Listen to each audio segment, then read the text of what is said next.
Hello friends, இதுதான் கோவை வீரபாண்டி பிரிவில் இருக்கிற இடைவிடா சகாயமாதா ஆலயம். இதுதான் எங்களுடைய சர்ச். இன்றைக்கி ஒரு செட் ஆஃப் பீப்புள் 15 பேர் சேர்ந்து ஒரு ட்ரிப்பு போக போகிறோம். இது எங்கள் பங்கு தந்தை எங்களுக்காக ஏற்பாடு பண்ணி கொடுத்த ட்ரிப். இது ரொம்ப இன்ட்ரெஸ்டிங்கான ட்ரிப்பு. எங்கள் கூட வாங்க, எங்கெல்லாம் போகிறோன்னு காட்டுறேன். ரொம்ப இன்ட்ரெஸ்டிங்கான பிளேசஸ், நீங்கள் இது வரைக்கும் பார்க்காத ரொம்ப டிஃப்ரெண்ட்டான பிளேசஸ் எல்லாம் இன்றைக்கி நாங்கள் போக போகிறோம். காலையில் 8 o'clock டிஃபன்லாம் சாப்பிட்டுட்டு தான் இந்த ட்ரிப்புக்கு கிளம்பியிருக்கிறோம். நல்லபடியாக ப்ரேயர் பண்ணிவிட்டு ட்ரிப்புக்கு வேன் எடுத்துகிட்டு கிளம்பியாச்சு. நாங்கள் இன்றைக்கி போக போகிற இடம் கேரளாவில் இருக்கிற கேரளா பார்டரில் இருக்கிற முள்ளிங்கிற இடத்துக்கு தான். எங்கள் சர்ச்சிலேருந்து சரியாக 60 கிலோமீட்டர், கிட்டத்தட்ட 1.25 மணி நேரம் ட்ராவல் டைம். ஃபாரஸ்ட்டு தாண்டி, ஹில்ஸ் தாண்டி, அதுவும் நிறைய ஹேர்பின் பெண்ட் இருக்கிற ஹில்ஸ் தாண்டி தான் இந்த இடத்துக்கு போகணும். அதனாலேயே கண்ணுக்கு குளிர்ச்சியாக நிறைய இயற்கை காட்சிகளை பார்த்துட்டே தான் ட்ராவலிங்கில் நல்லா டைம் ஸ்பெண்ட் பண்ணிவிட்டு நாங்கள் போனோம். அது மட்டுமா, ஆட்டம் பாட்டம் கொண்டாட்டம், இது இல்லாமல் எந்த ட்ரிப்புமே நிறைவு பெறாது இல்லையா? இப்போ நாங்கள் சிட்டியை தாண்டி ஃபாரஸ்ட் எல்லைக்கு வந்தாச்சு. அங்கே ஃபாரஸ்ட்காரங்கக்கிட்ட பர்மிஷன் கேட்டுட்டு இருக்கும்போது நிறைய குரங்குகள் வந்து எங்கள் வேனை சூழ்ந்துக்குச்சு. குரங்குகளுக்கு மனுஷங்க சாப்பாடு கொடுத்து பழக்கினதுனால அதுகளாம் இப்போ உணவு தேடி போகிறதில்ல. நம்மக்கிட்டேயே வந்து ரொம்ப தைரியமாக சாப்பாடு கேட்குதுங்க. கொடுக்கலைன்னா கையிலேருந்து பிடுங்கிட்டு போயிடுதுங்க. இந்த பழக்கத்தை நம்ம தான் பழக்கணும். இதனால் அதுகளுடைய நேச்சரே மாறிப்போச்சு. போகிற வழியிலெல்லாம் சின்ன சின்ன நீரோடைகளும் இருந்துச்சு. பார்க்குறக்கே கண்ணுக்கு குளிர்ச்சியாக இருந்துச்சு. 8 மணிக்கு கிளம்பின நாங்கள் எங்கேயுமே பிரேக் எடுக்காததுனால 10:45 முள்ளி பார்டருக்கு வந்தாச்சு. இப்போது முள்ளி பார்டரில் நாங்கள் உள்ளே போகிறதுக்கு பர்மிஷன் கேட்டுட்ருக்குறோம். இது கேரளா பார்டருங்கிறதுனால நம்ம உள்ளே எங்கே போகிறோங்கிறத இவங்கக்கிட்ட சொன்னால் தான் உள்ளே அலோவ் பண்ணுவாங்க. இதோ மலையை குடைஞ்ச மாதிரி ஒரு சின்ன ரூட்டு போகுது பாருங்களேன், இதுதான் முள்ளிக்கு போகிறக்கான வழி. இப்போ நாங்கள் முள்ளிக்குள்ளே என்டர் ஆயாச்சு. உள்ளே போனதுமே கண்ணுக்கு குளிர்ச்சியாக அவ்வளோ அழகாக சர்ச் பாருங்களேன். இதுதான் செயின்ட் தாமஸ் சர்ச். இங்கே தான் நாங்கள் இப்போ ஃபஸ்ட்டு போக போகிறோம். சர்ச்சை சுற்றி அழகான பூந்தோட்டம் போட்டிருக்குறாங்க. பார்க்குறக்கே அவ்வளோ அழகாக இருந்துச்சு. ஆலயத்தின் பங்கு தந்தை எங்களையெல்லாம் வரவேற்று எங்களுக்கு ஜூஸ் கொடுத்தாரு. நாங்களும் ஃப்ரெஷ்ஷானதுக்கப்புறம் அங்கே இருக்கிற சர்ச்சுக்கு போய் ப்ரேயர் பண்ணணும். இந்த சர்ச் இப்போ தான் புதுசாக ரெனோவேட் பண்ணியிருக்கிறாங்க. அவ்வளோ மகிமையாக இருந்துச்சு.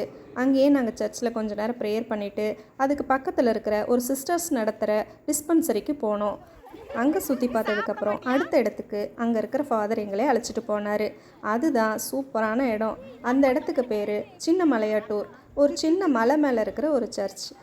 அந்த சர்ச்சுக்கு நடந்து தான் போகணும். கிட்டத்தட்ட 2 கிலோமீட்டர் தான். ஆனால் போகிற இடம் பார்த்திங்கன்னா ட்ரெக்கிங் போகிற மாதிரியே சூப்பராக இருந்துச்சு. சில இடங்களில் ஸ்டெப்ஸ் மாதிரியே கல்லில் செட் பண்ணியிருக்கிறாங்க. பல இடங்களில் ஸ்டெப்ஸ் கிடையாது, அப்படியே தான் ஏறணும்.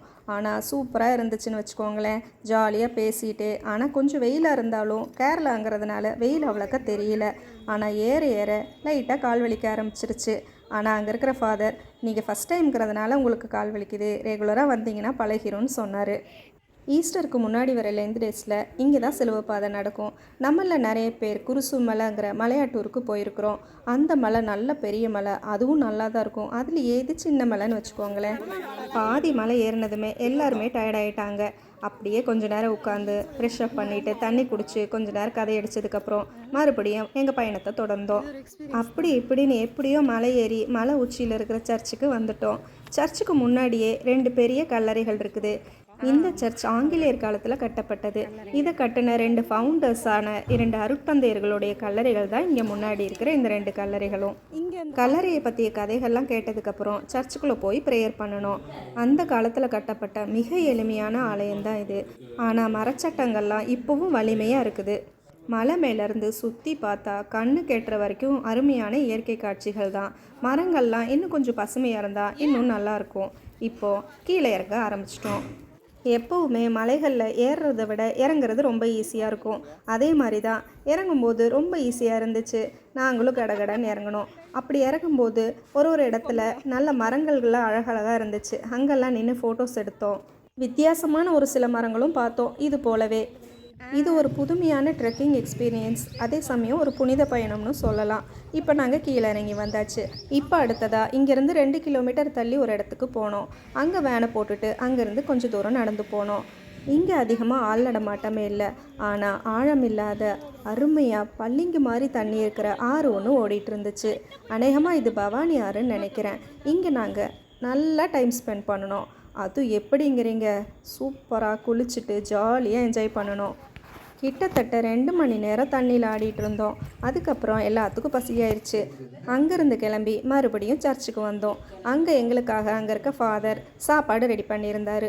அவ்வளோ பசியில் சாப்பாடு சும்மா அமிர்தமாக இருந்துச்சு.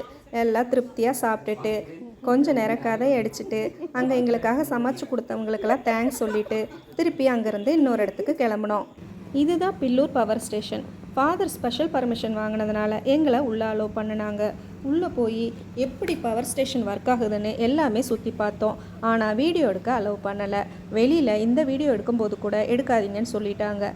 அதனால் என்னால் உள்ளே எதுவுமே எடுக்க முடியல. ஆனால் உள்ளே இருக்கிற எல்லா இடத்துக்குமே எங்களை கூட்டிகிட்டு போய் ரொம்ப கிளியரான எக்ஸ்ப்ளனேஷன் கொடுத்தாங்க. எங்களுக்கெல்லாம் ரொம்ப இன்ஃபர்மேட்டிவாக இருந்துச்சு. பவர் பிளான்ட்டுக்கு பக்கத்தில் இருக்கிற டேமையும் சுற்றி பார்த்துட்டு அங்கேருந்து கிளம்புனோம். அங்கேருந்து வெளியில் வந்தோடனையும் கொஞ்சம் தூரத்துலேயே ஒரு நினைவு சின்னம் இருந்துச்சு. ஒரு சில வருஷங்களுக்கு முன்னாடி இந்த இடத்துல மேக வெடிப்பு ஏற்பட்டு பெரிய நிலச்சரிவு ஏற்பட்டுச்சு. அதில் நிறைய பேர் இறந்துட்டாங்க. அவங்களுடைய பேர்கள்லாம் போட்டு இந்த நினைவு சின்னம் இங்கே அமைச்சிருக்கிறாங்க. கேட்குறக்கே ரொம்ப நெகிழ்ச்சியாக இருந்துச்சு.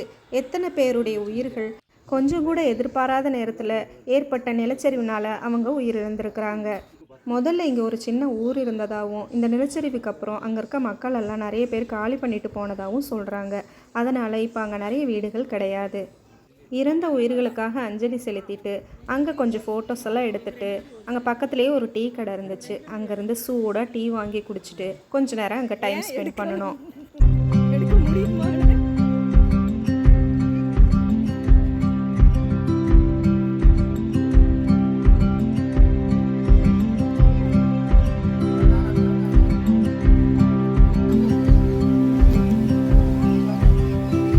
அந்த நினைவு சின்னத்துக்கு நேர் ஆப்போசிட்டில் ரோட்டை தாண்டினதுக்கப்புறம் ஒரு இறக்கம் இருந்துச்சு. அதில் இறங்கி போகும்போது அங்கேயும் ஒரு சர்ச் இருந்துச்சு. இப்போ அடுத்ததாக அந்த சர்ச்சுக்கு தான் நாங்கள் போக போகிறோம். இதுதான் புனித குழந்தை தெரசம்மாள் சர்ச். இப்போ இந்த சர்ச்சில் ஒரே ஒரு குடும்பம் தான் இருக்கிறாங்க. இதுக்கு முன்னாடி இருந்த குடும்பங்கள் நிலச்சரிவுக்கு அப்புறமா இங்கேருந்து காலி பண்ணிட்டு போயிட்டாங்க. அதனால் இந்த சர்ச்சுக்கு பூசை வைக்கிறதுக்கு முள்ளியில் இருக்கிற சர்ச் ஃபாதர் தான் மாதத்துக்கு ஒரு தடவை 3வது ஞாயிற்றுக்கிழமை வந்து பூசை வைப்பார். அதே போல் வருஷத்துக்கு ஒரு தடவை செப்டம்பர் மாதத்தில் இங்கே திருவிழாவும் நடைபெறும். நிலச்சரிவு ஏற்பட்ட போது நிறைய மக்கள் இந்த ஆலயத்துக்குள்ளே இருந்ததுனால தான் உயிர் தப்பிச்சதாக சொன்னாங்க. இப்போவுமே இங்கே நிறைய யானைகள் இருக்கிறதுனால அடிக்கடி யானைகள்லாம் உள்ளே எல்லாம் வந்துருமாமா. ஆனால் இது வரைக்கும் எந்த அசம்பாவிதமும் ஏற்படலைன்னு சொன்னாங்க.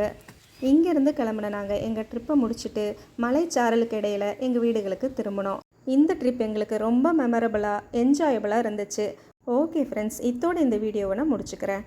இந்த வீடியோ பிடிச்சிருந்ததுன்னா சப்ஸ்கிரைப் பண்ணி சப்போர்ட் பண்ணுங்கள். மறுபடியும் இதே மாதிரி இன்னொரு வீடியோவில் சந்திக்கலாம். பாய்.